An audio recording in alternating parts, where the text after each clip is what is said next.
haven't got anything to eat. I had left my daughter with my mother-in-law while I was in hospital for 3 weeks and she was not looking after my daughter. When I saw my mother-in-law having lunch in her room and napping contentedly, I felt like killing her for a moment, but I decided that the first thing to do was to take my daughter to hospital. When my daughter was examined at the hospital, she was extremely dehydrated and malnourished. Her skinny, emaciated body was painful. The doctor immediately contacted the police and my mother-in-law was taken to the police station. "I didn't do anything," she exclaimed. "My name is Amalia. I am 33 years old and I live with my husband Derek, who is 2 years older than me, and our 5-year-old daughter Fiona. Derek's mother lives nearby by herself. His father was alive and well when we first got married, but he died of illness a year after our marriage. At that time, there was talk of moving in together, but she chose to live alone. So we ended up living in the neighborhood, at least for a while. She and I had a very normal relationship from the beginning of our marriage, neither particularly close nor bad. I think we got on well to the extent that we sometimes had meals together and helped each other out if we had any problems. However, it was after the birth of my daughter Fiona that the relationship gradually changed. She had been looking forward to the birth of her grandchild for a long time. But what she wanted was a boy grandchild. It was not so much that she wanted an heir, but simply because she liked boys, but when she found out that her grandchild was a girl, she was very disappointed. I even believed all the way up to my birth that it might be a boy. Until I gave birth, people would ask me, "What are you going to do about your work, Amalia? If you want, can I take care of her after maternity leave?" But when I found out that my grandchild was actually a girl, she made a blatantly disgusted face and said, "I can't take care of her after all." Well, I originally planned to quit my job after the birth and become a full-time housewife, so I had no intention of asking my mother-in-law to look after her, but I was still surprised at that change in attitude. As Fiona grew up, she seemed to try to keep as much distance from my daughter as possible. She didn't do anything special to be cute with her or mean to her. She simply keeps her distance. She would say hello, ask for birthday presents and other things she wanted through me and my husband, and then give them to me. But they are never alone in the same space or go out together. Fiona seemed to know that her grandmother was a little different from her kindergarten friends' grandmothers. So she would sometimes ask me things like, "Hey, Mom. Does my grandmother hate me? My friends sometimes go out with their grandmother alone. I've never done that before." Unsure of the best way to reply in such a situation, I said, "It's not that she doesn't like you. Maybe she's a bit embarrassed to be with you." It was all I could do to reply in a deceptive way. Fiona would be satisfied with that answer for a while, but she still seemed to get anxious again and started asking me questions like this from time to time. I once talked to my husband about this because Fiona was so worried. "You know, I'm worried that your mother doesn't like Fiona." My husband replied, "I see, Fiona has started to notice. I guess my mom doesn't seem to hate her that much, but she wanted a boy grandchild. I'll talk to Mom a bit about it," and he tried to persuade her somehow. But he said, "I told Mom about Fiona. She insisted that she didn't hate Fiona. I told her to be nicer to Fiona then, but she got a bit angry, saying I'm being nice enough. I'm sorry it didn't solve anything fundamental." The end result was that her attitude did not change. We wanted to somehow get my mother-in-law and Fiona on good terms, but there didn't seem to be anything we could do. And so Fiona had turned 5 years old. On Fiona's birthday, we had a birthday party with my mother-in-law, but she looked bored the whole time. Although she had prepared a present for her, she had an air of, "Why do I have to give her a doll like this?" Fiona sensed this, and the birthday party ended with a delicate atmosphere. If this had been a boy grandchild, what kind of attitude would she have had? Would she have looked forward to giving him a robot, train, or car toy? I really didn't understand why she was so obsessed with gender. I felt somewhat very sorry for Fiona, because her grandmother's attitude had turned a birthday party into something subtle. The next day, I once again prepared Fiona's favorite food and held a celebration. There, Fiona finally looked happy, which was a relief. Some time later, my husband decided to move to a new workplace by himself. It was a place that could only be reached by rapid train, and the term of office was about 1 year. There was an option for Fiona and I to go with him, but it was a delicate time as Fiona was about to start primary school. My husband decided that if we were going to come back to the area anyway, it would be better to stay and live here. It was also my husband's request that I could not leave his mother alone. I know it might be delicate air with Fiona, but I can't leave my mom alone. I'm sorry, but you'll have to get on well with your mother while I'm on my own. When he told me that, I couldn't say no, and in the end, Fiona and I had to stay here. Once my husband went away on his own, I was struck by ill health. I went to the hospital and they didn't know any better, so I had to go to a bigger hospital for a full examination. The checkup was a day trip, so we did it while Fiona was at kindergarten. It turned out that I needed surgery. I was in the hospital for about 3 weeks. I did not know what to do. My husband is working alone. My parents live in a rural area and I cannot rely on them very much. First of all, I contacted my husband. Derek, you know.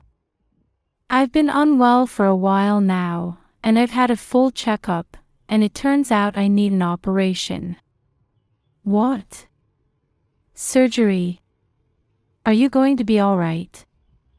Yes, they say I'll be fine once the surgery is done, but I have to stay in hospital for 3 weeks. What do you think we should do about Fiona during that time? My husband seemed to be thinking about it too. We can't ask your parents, right? But that doesn't mean I can go home. I guess I'll just have to ask my mom to help us out in this situation. I knew I would end up there. But I tried not to think about it. Do you think it'll be okay leaving Fiona with her? Even just the birthday party the other day was in a bad mood. I don't even know if Fiona would say it's okay. Yes, I know. My mom and Fiona are the worst match. But is there anyone else you could ask? I couldn't say anything because there is no one else close to me that I can ask for Fiona. I didn't want to make a request and have the conversation get complicated, so I decided to ask my husband to contact me first. 3 nights later, I received a call from my husband. She's going to look after Fiona. I know I've been hard on Fiona, but she said it's mutual when she's in trouble and that she'll take responsibility for Fiona. It was unexpected good news. I had not expected my mother-in-law to look after Fiona so easily, so I was a little disappointed, but it was still great news. I immediately decided to visit her on the next day and ask her directly for Fiona. Thank you so much for taking care of Fiona for us. You don't need to thank me so much. I'll take care of Fiona for you, and you'll take care of me for 3 weeks. Leave Fiona to me and concentrate on her treatment for the next 3 weeks. Her warm words made me realize that I could trust her after all. I explained the situation to Fiona. Fiona, you know what? I have to stay at the hospital for a little while.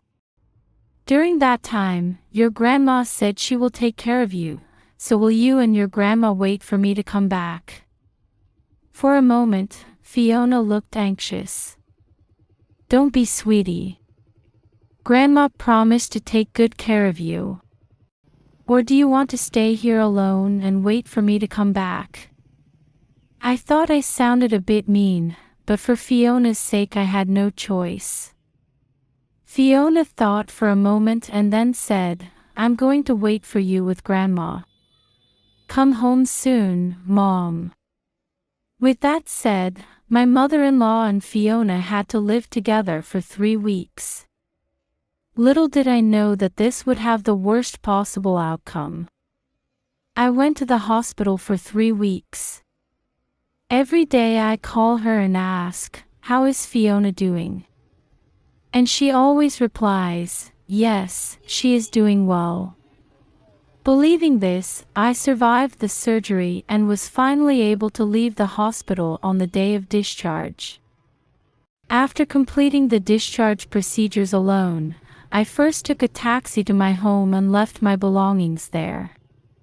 Then I visited my in-laws' house, which was just around the corner. The time was a little after noon. Hi there. When I entered the house using the duplicate key of my in-laws' house, it was quiet inside. At any rate, when I went to the living room, there was Fiona lying limp on the sofa. Fiona. I rushed over and picked Fiona up, and found that she was skinny and scrawny. And her complexion was completely pale. How did this happen? I panicked and tried to wake Fiona up. Fiona. Fiona, wake up. Then, Fiona slowly opened her eyes. Fiona. What's going on? Why have you lost so much weight? I questioned vigorously, to which Fiona slowly replied. I haven't eaten anything. What? What did she just say? Does that mean you didn't get any food from your grandma? Yes. Fiona replies in a small voice. This is not what I promised. Once I had put Fiona to bed, I went to my mother-in-law's room. There, she had apparently finished her lunch. There I was taking a leisurely nap. I was filled with anger. But first I had to take Fiona to the hospital, so I called a taxi again and headed for the hospital. In the taxi, I also called my husband. Today is Friday. He said he would leave work early and head towards us. I reached the hospital and am immediately examined and treated. She was extremely dehydrated and malnourished. It was a wonder that he was even conscious for a moment. The doctor who saw her at the hospital also decided that the malnutrition to this extent was probably due to the fact that she was not being fed enough. I told him that I had asked my mother-in-law to look after her while I was in hospital. The doctor then said, she is suspicious, and immediately wrote on my medical certificate that suspected abuse. He also contacted the police and they soon came to the hospital. After listening to the doctor and hearing my story, the police immediately went to my mother-in-law's house. She was taken straight to the police. As she was being taken away, she said, I didn't do anything. Why should I be arrested by the police? When she says she didn't do anything, she really didn't do anything. Neglecting to look after Manik constitutes neglect and abandonment, which is a form of abuse, and is a serious offense. I guess she didn't know. I found out at the hospital that she had been taken to the police. This did not stop me from being angry with my mother-in-law, but it definitely made me feel a little better first of all. That day, Fiona was admitted to hospital. Late in the evening, my husband arrived from his work. I had kept my husband informed every step of the way, so he would know everything about the situation. Then her husband said, "I'm sorry. I didn't mean for this to happen. This is my fault for leaving Fiona in my mom's hands," and he apologized. But it's not. It is all my mother-in-law who is to blame. It is my mother-in-law's fault that she said she would look after Fiona and did not look after her properly. It is not my husband's fault by any stretch of the imagination. You did nothing wrong. It is your mother who is to blame. She is to blame for everything. My anger had not subsided at all. I was still thinking about how I was going to get revenge on my mother-in-law. The next day, Fiona's dehydration seemed to have improved a little, but she was still skinny and scrawny. Nevertheless, when she found out that my husband had arrived, she happily hugged him and said, "Daddy," and she hugged him happily. Fiona was then hospitalized for 3 days, and her nutritional needs were increasingly supplemented with intravenous fluids. In the meantime, the interrogation of my mother-in-law seemed to be progressing. Information about what statements her mother-in-law was making was also coming to us. She said that although she had taken Fiona into her care, she was not ready to look after her after all. "I wanted a boy as a grandchild, but it's a girl. Why should I take care of a grandchild I don't even like?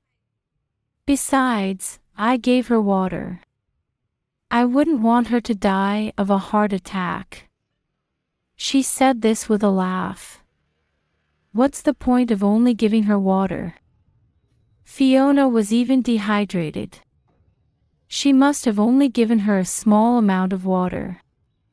When I asked Fiona about the 3 weeks I was away, she would not answer me anything. I think she must have been told something by my mother-in-law and was not allowed to eat or even drink water freely. On top of that, I found out that she had been locked up in the house. She doesn't go to kindergarten because it's summer holidays, but there were no sightings of her in the supermarket or shopping street, let alone in the park. In other words, she was under house arrest. She was even forbidden to leave the house and could not ask for help at her friend's house. More and more, I began to realize how insidious my mother-in-law was. When Fiona was discharged from hospital, she never left my side. I felt her grip on my skirt and her willingness to never leave me for a moment. My husband had to work and went back to his place of work alone first, but he said he would reconsider his relationship with his mother. Does that mean that he is severing his parent-child relationship with his mother? To that extent, I found that my husband was also angry with her. She keeps saying that even though she has been questioned by the police for days, she still says that she is not to blame. However, it is clear from the doctor's diagnosis and Fiona's condition that my mother-in-law did it. It was only a matter of time before she was put on trial and found guilty. On top of that, I was still going to give my mother-in-law hell. That is the demand for alimony payments to Fiona. I intend to get a hefty sum of money for the medical expenses as well as for the alimony to Fiona for the emotional trauma she has suffered. She is a spendthrift by nature and doesn't have much in the way of savings. I know that she used to come to my husband for money sometimes, so she doesn't seem to have any debts, but she won't be able to pay the alimony from her savings. Then the only thing she has that able to put up for sale is her house. I intend to get them to sell the house and pay the alimony. Although that house is spacious, the building is old-fashioned and will not fetch that high a price even if a buyer is found. She will lose her place to live and her family after living in prison. It is the best revenge. After that, she was arrested and brought to trial on a charge of being a person of protective responsibility. On top of that, she was found to have no remorse for what she had done and the charges were more serious. She spent a lot of time in prison for that. And we also claimed alimony for Fiona.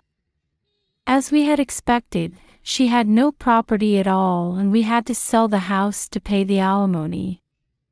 When we subtracted the alimony from the amount we sold the family home, she was left with almost nothing, and she will have to live on that money alone when she gets out of prison.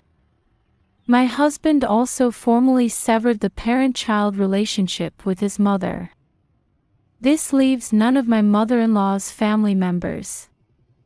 She is going to spend her old age alone and lonely. We, on the other hand. It was before my husband came home from work, but we decided to move. We thought it was not good for Fiona's mental health to live so close to where her grandmother used to live. Fiona's mental trauma is quite severe and even now she sometimes has nightmares at night. We are going to work together as a family to heal Fiona's emotional wounds.